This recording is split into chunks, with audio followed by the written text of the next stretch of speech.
Hello guys, நான் உங்கள் anime story Tamil பேசுகிறேன். ஸோ இன்றைக்கி வந்து பார்த்திங்கன்னா நம்ம ப்ளூ பாக்ஸ் அனிமேவோட சீசன் 1 எபிசோட் 9 தான் பார்க்க போகிறோம். அதனால் யாராவது சேனலுக்கு புதுசாக வந்திருந்தீங்கன்னா மறக்காமல் சப்ஸ்கிரைப் பண்ணிட்டு அப்படியே அந்த பெல் ஐக்கானே ஆனில் போட்டு வச்சுக்கோங்க. ஸோ வாங்க நம்ம இன்றைக்கான ஸ்டார்டிங் எபிசோடுக்குள்ளே போகலாம். ஸோ இப்போ ஸ்டார்டிங்கே வந்து பார்த்திங்கன்னா நம்ம டாக்கியோட வீடு தான் காட்டுறாங்க. ஸோ நம்ம டாக்கியோட வீடு, அதுக்கப்புறம் அந்த சரௌண்டிங்கை தான் காட்டுறாங்க.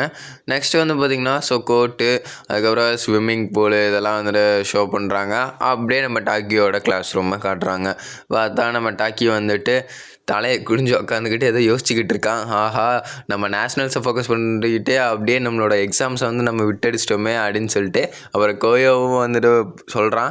ஏன்டா என்னாச்சு அப்படின்னு சொல்லி கேட்கும்போது, இந்த மாதிரி எனக்கு எக்ஸாம்ஸ்லாம் இருக்கிறடா, நான் இன்னும் அதுக்கெல்லாம் படிக்கவே இல்லை. நான் அப்பயே சொன்னேன், நீ அதுக்காண்டி படின்ட்டு ரெகுலராக படித்தேனா தான் இந்த மாதிரி ஆகும்.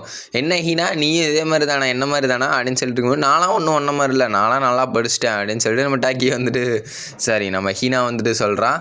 ஸோ அப்படியே வந்துட்டு இவங்க 3 பேரும் கோர்ட்டுக்கு வந்துட்டு போகிறாங்க. ஸோ நம்மளோட கோயோ வந்துட்டு பார்த்துட்ருக்கான். என்னாச்சு ஹீனா அப்படின்னு சொல்லிட்டு கேட்கும்போது, இல்லையே ஒன்றும் இல்லையே, எதனால ஒரு மாதிரியாக இருக்கா அப்படின்னு சொல்லிட்டு நம்மளோட கோயோ வந்துட்டு கேட்குறான். அப்புறம் இங்கே நிஷிடா சென்பாயும் அப்புறம் ஹாரியோவும் வந்துட்டு பேசிகிட்டு இருக்காங்க. ஸோ எல்லாருமே அவங்களோட விஷஸை வந்துட்டு எழுத சொல்கிறாங்க. ஸோ அவங்களோட ஒரு கோல் செட்டிங் வந்துட்டு இருக்கும்ல, ஸோ பேட்மிண்டன் கிளப்பில் இருக்கிறவங்களுக்குலாம் நம்மளோட கோச் வந்துட்டு சொல்லிட்டு போகிறாரு.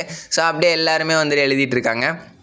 நம்மளோட தலைவன் வந்துட்டு நான் வந்துட்டு ரொம்ப ஹையாக இது சர்வ் பண்ணும், ஸோ ஸ்மாஷ் அடிக்கணும் அப்படின்னு சொல்லிட்டு நம்மளோட தலைவன் இது பண்ணுறான். அப்புறம் இங்கே கிளாஸை கவனிச்சிருக்கும் போது அவன் மண்டையில் ஒன்றுமே தோண மாட்டேங்குது. ஏன்னா அவன் பேட்மிண்டன்னே இருக்கான்ல. ஸோ கிளாஸ் வந்துட்டு லைட்டாக கவனிக்கிறான் நம்மளோட டாக்கி.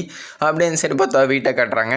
ஸோ நம்ம தலைவன் வந்துட்டு உட்காந்து இது படிச்சுக்கிட்டு இருக்கான். அதுக்கப்புறம் நம்மளோட செனாச்சு சென்பை வந்துட்டாங்களான்னு பார்த்துட்டு இருக்கும்போது அவங்களுக்கு தான் இதாச்சு. ஸோ ப்ராக்டிஸில் இருப்பாங்க அப்படின்னு சொல்லிட்டு இது பண்ணுறாங்க. ஸோ நெக்ஸ்ட்டு வந்து பார்த்தா இவங்க எல்லோரும் சந்தோஷத்தில் நின்று பேசிக்கிட்டு இருக்காங்க. நம்மளோட கோயும் வந்துட்டான்.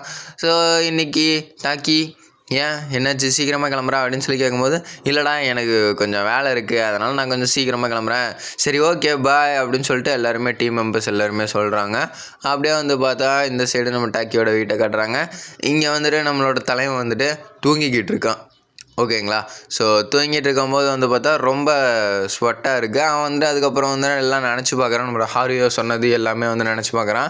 ஸோ நினச்சி பார்த்துட்டு அப்படியே வந்துட்டு எனக்கு பேட்மிண்டன்னா ரொம்ப பிடிக்கும் அப்படின்னு சொல்லிட்டு சிரிச்சுட்டு சொல்கிறதையும் நினைக்கிறான்.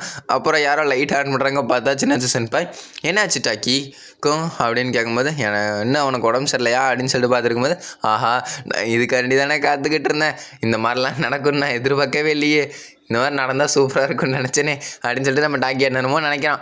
அப்புறம் எடுத்து நூடுல்ஸ் சாப்பிட்றான். ஸோ சாப்பிடும்போது அடா என்னடா இது நூடுல்ஸு நல்லாவே இல்லை அப்படின்னு சொல்லிட்டு நம்ம டாக்கி வந்து நினச்சிக்கிறான். நான் இந்த மாதிரி நடக்கணும்னு தான் ரொம்ப நாளாக ஆசைப்பட்டுக்கிட்டு இருக்கேன், இந்த மாதிரி நடந்ததே ரொம்ப பெரிய விஷயந்தான். அப்புறம் நம்மளோட சின்ன சூசன் பையன் பேசுகிறாங்க. என்னாச்சு டாக்கி, நீ தூங்குற வரைக்கும் நான் இங்கே தான் இருப்பேன். ஸோ இந்தாங்க இந்த நூடுல்ஸ் பண்ணி கொடுத்ததுக்கு ரொம்ப நன்றி அப்படின்னு சொல்லிட்டு நம்ம டாக்கியும் வந்துட்டு பேசிக்கிட்டு இருக்கான். சரி நீங்கள் போய் தூங்கலையா, இல்லை நீ தூங்குற வரைக்கும் நான் இங்கே இருந்துட்டு தான் போவேன் அப்படின்னு சொல்லிட்டு நம்மளோட டாக்கியுமே வந்துட்டு சொல்கிறான். அப்புறம் இவங்க 2 பேரும் வந்துட்டு உட்காந்து பேசிக்கிட்டு இருக்காங்க. அந்த சமயம் பார்த்தா நம்மளோட சின்னாச்சு சென்பை ஏதோ சொல்லிகிட்டு இருக்காங்க. ஓகேங்களா. நெக்ஸ்ட்டு நம்மளோட சின்னாச்சு சென்பை சொல்லிட்டு இருக்கும்போது நம்ம டாக்கி வந்துட்டு கேட்டுக்கிட்டு இருக்கான். என்னால் தான் நேஷனல்ஸ் போக முடியல, நீங்களாவது ஒழுங்காக நேஷனல்ஸ் போய் ஜெயிச்சுட்டு வாங்க அப்படின்னு சொல்லிட்டு அவன் மனசுக்குள்ளே நினச்சிக்கிறான். வேறு எதுவும் பண்ண முடியாதுல்ல. நம்ம டாக்கி வந்துட்டு மோஸ்ட் ஆஃப் த மேட்சஸில் தோற்று போயிட்டான். ஸோ அப்படியே வந்துட்டு எந்திரிக்கிறான். ஸோ எந்திரிக்கும் போது வந்து பார்த்திங்கன்னா நானும் உங்களுக்கு ஹெல்ப் பண்ணுறேன் அப்படின்னு சொல்லிட்டு நம்ம டாக்கி எந்திரிக்கிறான். அப்படியே வந்துட்டு அந்த சீனை கட் பண்ணிவிட்டு நம்மளோட சின்ன சீசன் பையன் வந்துட்டு இல்லை வேண்டாம் அப்படின்னு சொல்கிற மாதிரியே காட்டுறாங்க. ஸோ அப்படியே இந்த எபிசோட் முடிக்குது. ஸோ உங்களுக்கு இந்த எபிசோட் பிடிச்சிருக்கணும், பிடிச்சிருந்தா மறக்காமல் சப்ஸ்கிரைப் பண்ணிட்டு லைக் பட்டனை மட்டும் தட்டி விட்டு போயிருங்க. அது மட்டும் இல்லாமல் அடுத்த ஒரு சூப்பரான எபிசோடில் சந்திப்போம். Bye guys.